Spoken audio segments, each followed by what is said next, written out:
away, or Whoopi drop shield at that point, with the extended active frames that he'll get for hitting the bike, he could do a lot of damage and put Whoopi into a really bad situation. I feel like his spacing may have just been a tiny bit off, and he whiffs an SDs. That seems like an uncharacteristically hard read for Streaks. I've seen Streaks go for that suicide kill before. Right, coming up now, we have Ander versus IStudying to make it into top 8. We have another Pokemon battle here. IStudying, of course, with the Greninja, but this time Ander with either the Pikachu or the Pokemon trainer, depending on which he prefers. That'll be a way to go down for IStudying, potentially getting eliminated before top 8 to 2 yellow mice. Indeed. 2 electric mice. Greninja weak to electric. We have Ander, who has come here via 3-0ing Crispy. A clean 3-0ing. Crispy was playing Crisp today. He 3-0'd Jay Miller as well. Yep. So he's gone from the aggressive play style of Crispy to the zoning of Jay Miller. He's beat them all the same. Bolby gave him some problems. 3-2 to Ander over Bolby. Game & Watch is a tricky character. Yeah, one of those. I don't want to dismiss Bolby's successes, the matchup inexperience, but it definitely plays a part in dealing with Game & Watch. Kind of like Pac-Man. The Pac-Men are often, whenever you die to Pac-Man, it's like, oh, you didn't know about that? My favorite post-death. And what a coincidence, Bolby played both of them. Yeah. Okay. Yeah. Okay. What are we saying, Viram? Now, Bolby is a wonderful man. He's a great player. So we're getting straight into this. Pokemon Trainer versus Greninja. They're going. Digala's giving them the wave, going straight into it. So Ander is going to use this. Squirtle to try and break IStudying zone and get in through the horizontal area of control that IStudying is going to set up with Greninja. Now, the Swede swapping out, trying to confuse IStudying's pressure off stage. All right. One thing we're doing is we're not calling it sweet swapping. It's just a fast swap. It's just a fast swap. It's just the quick. It's a quick switch or a fast swap. We're not calling it sweet swapping. Okay, but I swear that okay. The fast swap, I thought, was the name that the Pokemon Trainer mains gave to when you abuse the fact that you can Vine Whip and then cancel essentially into another swap. Yep. With Ivysaur. Oh, okay. There's the patented Ander Flare Blitz. And that's death. He could have. That was death. IStudying could have just let him drop and then he wouldn't have been able to grab ledge there. I think IStudying doubted himself, second guessed the spacing for a split second. Yeah. So that led to him just throwing out a hitbox for good measure and ended up saving him. But Ander doesn't seem to be going a great deal. Goes the Power Whip, and he reads the DI and catches him going outwards, jumps forward, and Vine Whip going to send him into oblivion.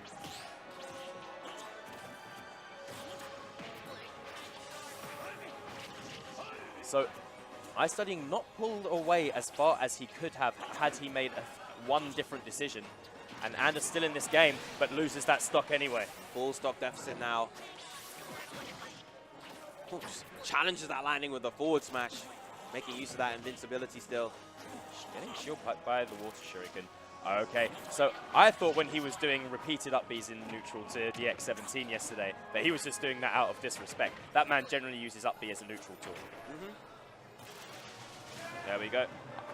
It's got quite a large disjoint on the front. Yep. Relatively quick as well. Ander definitely plays one of the more odd Pokemon trainers that I've personally seen. Yes, like there are some whimsical things such as that. Yep. He goes for options that I haven't seen any other Pokemon trainer player really opt for in the same way. He's probably going to try to read for a Flare Blitz very, very soon, but I don't think he can really afford to do that in his current position. Flare Blitz will not kill unless he's at the edge, and that will certainly send him to the depths. Is that, tell me, that must be, once that hits, once you get countered there, is that downward hit guaranteed? I believe so. Okay. And I haven't I haven't seen it used. I don't think. Thinking about it now, I don't think I've ever seen it used off stage in that fashion. If it's the last stock, it's fine. But I don't know if Greninja follows through with the downward momentum, or he bounces off as if he hit you with a dare. You know the way that Greninja bounces upwards after he hits you with dare sometimes? Oh, no, he just goes down. Oh, okay, he just goes straight down. So that was a suicide kill. He might have survived. Oh, okay. It depends on the bottom blast, like the heights of the bottom blast zones of the stages. Oh. Nice back air from Joker on the setup behind the stream. that was quite tight. Looking cool, Joker. Actually, that was Joe 94. Oh, we've had a switch. We've had a switch to Pikachu. Ander going the other rat.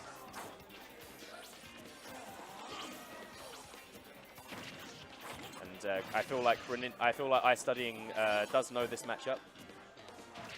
He's experienced Mouse today. This is a slightly different Mouse though. One with his own set of tools. Absolutely.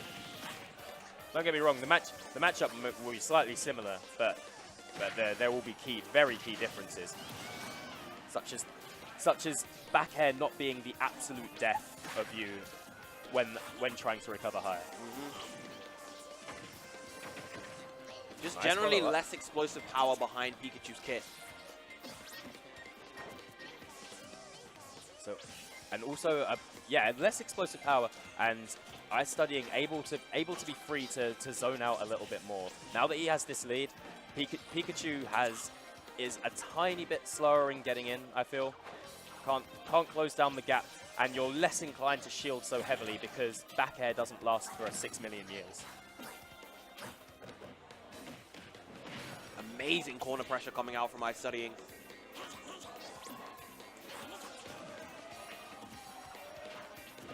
IStudying himself getting out of the corner really quickly there.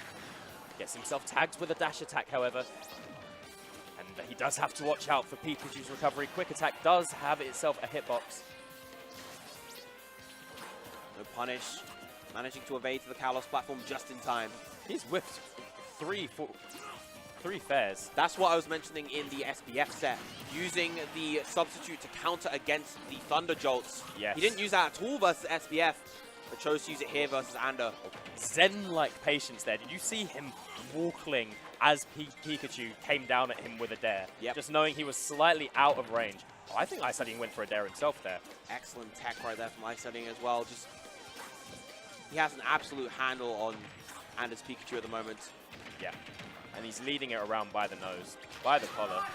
But finally, doesn't even get the KO from that drag down there into the up smash. Are we giving him the option that he wanted? Rolled into it, gets the taunt as well. Still has a stock deficit to make up. And the back airs. Into dash attack, goes and gets the Gimp! What a Gimp! He makes this close! Suddenly, this is a much more even game, but the triple up air using the Thunder to break past. Excellent play from Ander right there. Spawns on frame 1, I believe. Yes. However, IStudying not letting this affect him in the slightest. He's still taking full control of the neutral right now. And building up some pressure of his own. IStudying getting away. Trying to use this Shadow Sneak to catch him in unconventional ways. Almost getting the forward air. That would have ended the game. That shield looking microscopic. And that is it. Dies off the top to forward air. That shield was so juicy, he couldn't really do a lot except make repeated escape options, and IStudying just got the read on what those were going to be, eventually catching him with that kill confirm as well. But that was a real surprise when he managed to get that second stock. Really nice string. Back air to dash attack, straight into a dare.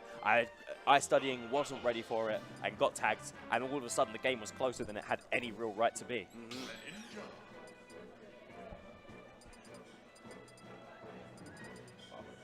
Can't wait to see whether he sticks with Pichu or he's going to go back to trainer, because I feel like that second game worked out a lot better for Ander than the first one did. Oh, he's gone back to the Pokemon trainer. He must have felt that throughout most of that game, he was losing really badly, and it was only because he was able to make such a hard that one clutch play in the second stop. Maybe he feels a bit more comfortable that he can make a more consistent effort with the Pokemon trainer. There we go. here comes Squirtle doing Squirtle things. Of course, he's ready to take. He was ready for the option as well. Oh, And the air dodged. Oh, and the teabag as well. Getting in, trying to do the mental damage too. 0 to death there. Doing Squirtle things, getting the kill really early. Down throw to down air. Gets them behind, doesn't get the loop. There we go. That's where those kinds of reads can get you into a little bit of trouble. Going for up B in the neutral like that. Alright, we can expect probably a switch to Ivysaur fairly soon. He is in death percent to down throw up B. Yep. Greninja's approaching, I think, the end of that percentage range, so the down throw itself may take him out. In a very, very long time. Yeah, he's probably out of that range now. Yeah. And now switching to Charizard, looking for the raw KO. That won't kill, not even close. No. That throw, like, maybe in about 20-30% time. So he's forcing him to respect that first option at the ledge of the Vine Whip. But he needs to be careful because he's re-grabbing that ledge a lot of times. Yep. And if he does it too much, there's nothing really stopping IStudying from just down airing him. Yes. And you know he's going to look for the up smash. Good shield by IStudying. Not scared of that Flare Blitz whatsoever. And the crowd, I think the crowd showing appreciation for somebody actually being ready for Flare Blitz. IStudying very much know it, and he goes for it again. Oh, you can hear the olays coming out from the crowd. IStudying avoiding these Flare Blitzes like a matador. Toro. Oh, down there. Okay, IStudying doesn't give him either the neutral get up or the roll in and the wanted. This should be the KO. It was, yeah. So, full control for Ander in this game so far right now. He's only 50% into his second stock. Yeah, I'd almost forgotten how quickly that first stock had just vanished. The 0 to death.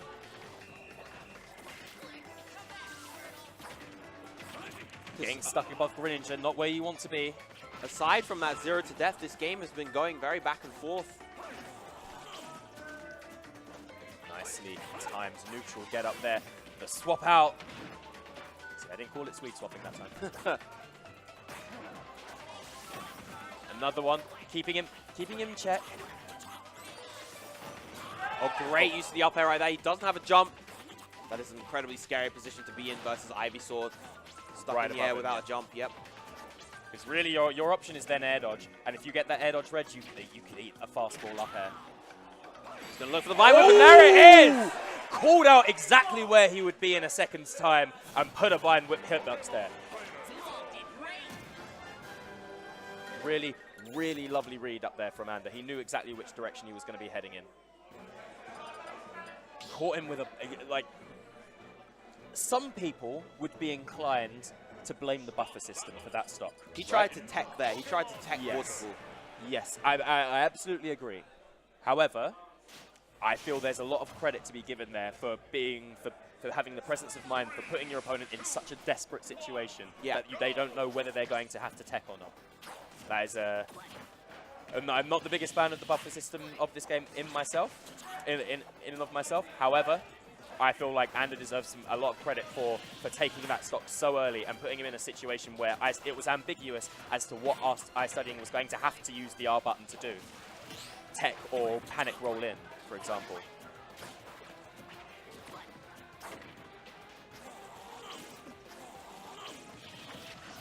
Ander slightly mistimed that jump, put him in a really hairy situation. Beautiful empty jump down tilt right there. Trying to find that opening where you stop holding shield. Again, another great empty jump attack. Charizard's probably going to come out fairly soon. He wants to hold on to the stock. Okay. And there he is. Checking him with the fair. Now, the beast is here. He's here, and we all know exactly what move he wants to hit. You can hear the crowd shouting, "Do it!" And he goes for it. That's going to be a punish forward throw, enough to get the KO. When succumbing to that neutral pressure, succumbing to the peer pressure, Doesn't quite get the up B that he wanted. Does get a back air. That sweet spot, not quite enough to kill across the stage. Even Greninja at that percent.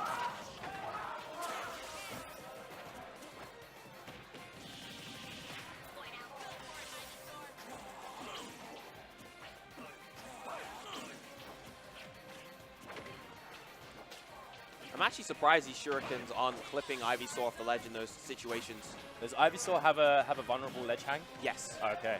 One of the most vulnerable in the game. Charizard passed the torch. Oh yes, they fixed that animation, didn't they? Yep. He's fishing for these. He's hungry for that back air. I feel like at this kind of percent. Okay, I feel like Ander wanted the dare there, but IStudying knew it was coming and chose to Shadow Sneak high. Up throw. Up throw should be taking a stock right about now. Swapping back to Squirtle, getting maximum resources, getting access to Water Gun.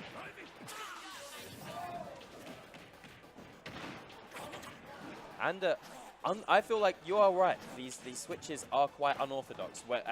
He switches onto Charizard when I feel like a lot of Pokemon trainers would choose to try and do some damage with Squirtle. And the big roar from the crowd as he finally hits a Flare Blitz so far. First one he's hit so far. So yes, he is approaching that power whip percent.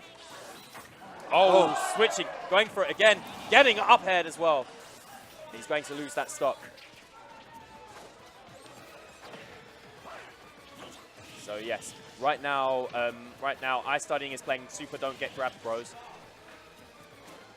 But the thing about Ivysaur is that the character has multiple ways to combo into that up B. That's part of what makes it so scary, and it's so strong as well. Yes. You do have to do your lab work. You do have to know some very specific percents.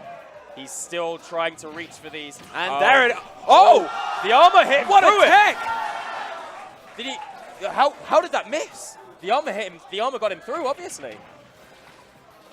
The armor should have been done by that point. So Is it heavy armor or super armor? it's super armor, but I guess we need to see that back. Yeah, the replay at the end of the game might come in handy for that. So anyway, whichever way this game ends up going, Ander been giving a one more lease on life in this set. Hanging on at the ledge, opting to go high. Unsuccessfully trying to box out IStudying. Oh, lies straight in front of him. Oh, he reads it! This time he read it perfectly. Ander went for the fast swap one too many times in that set. It did him really well, but at the very moment that it mattered the most. Oh, and here we go. Here's that replay, and we're going to see a substitute.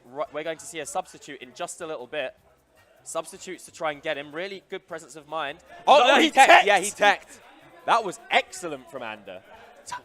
He must have held in and been ready to tech. That was really good presence of mind. However, IStudying had one more read to make on him, and it was at the most crucial time. He got hit with he got caught by that quick swap.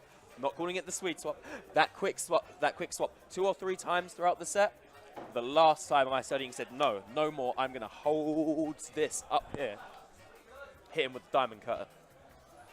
All right, moving on to the final set of top 32 to qualify into the loser sides of top 8. We have Aperture versus Shido.